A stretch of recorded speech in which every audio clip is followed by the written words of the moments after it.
Connaissez-vous le programme social des Gilets jaunes?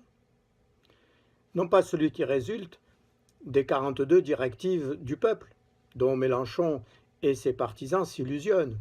Non, je veux parler du vrai, celui qui ressort de la conférence de presse de Maxime Nicole.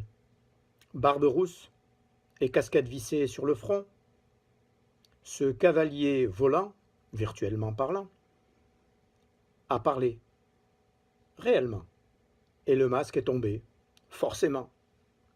Écoutez plutôt, nous adressons cette allocution. Oula, c'est une adresse officielle. Galvanisé par les médias, ce cavalier volant s'est senti pousser des ailes dans le monde réel.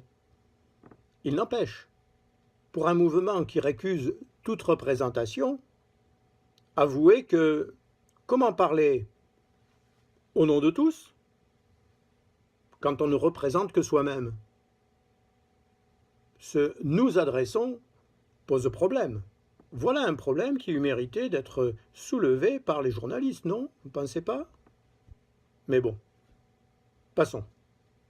Et entrons dans le vif du sujet. Enfin, dans les deux sujets, le pouvoir d'achat et le référendum. S'agissant du pouvoir d'achat,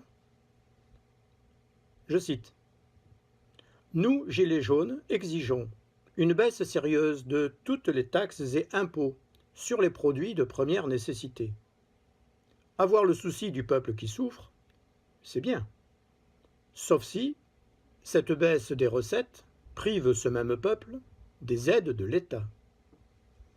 Attendons donc de voir. Outre ces baisses d'imposition,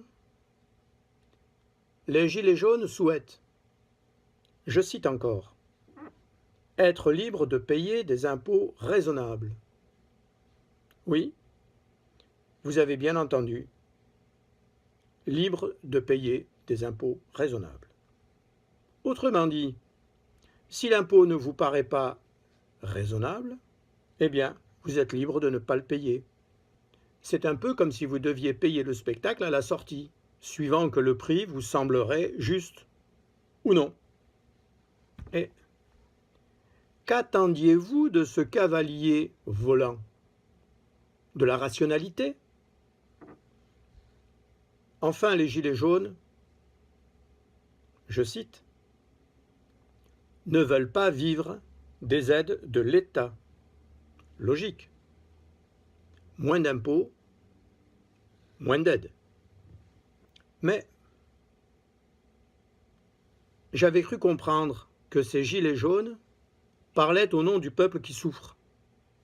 Alors, pour mieux m'instruire, j'ai été voir du côté de la seconde liste, d'inspiration Front National, intitulée « Ce que veulent les Gilets jaunes » et qui circule également sur le réseau. Je ne prendrai que 2 mesures sociales. Écoutez bien. Versement du salaire complet, c'est-à-dire du salaire brut, avec pour corollaire la suppression totale des charges sociales.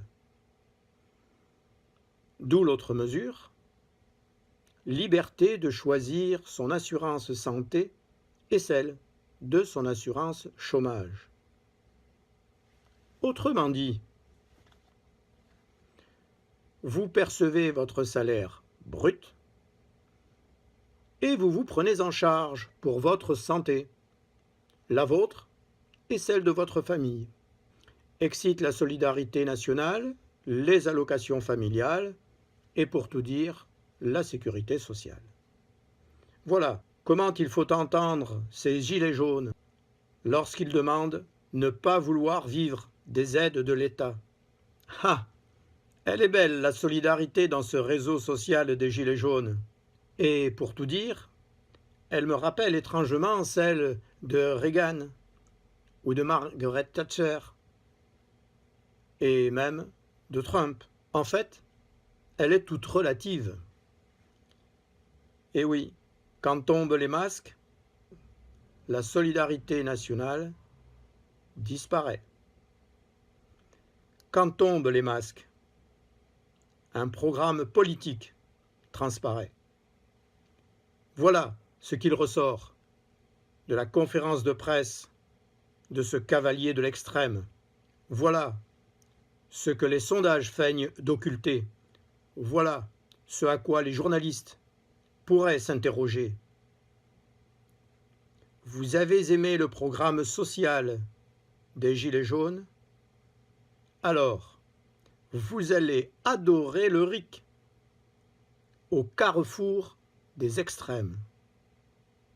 À suivre.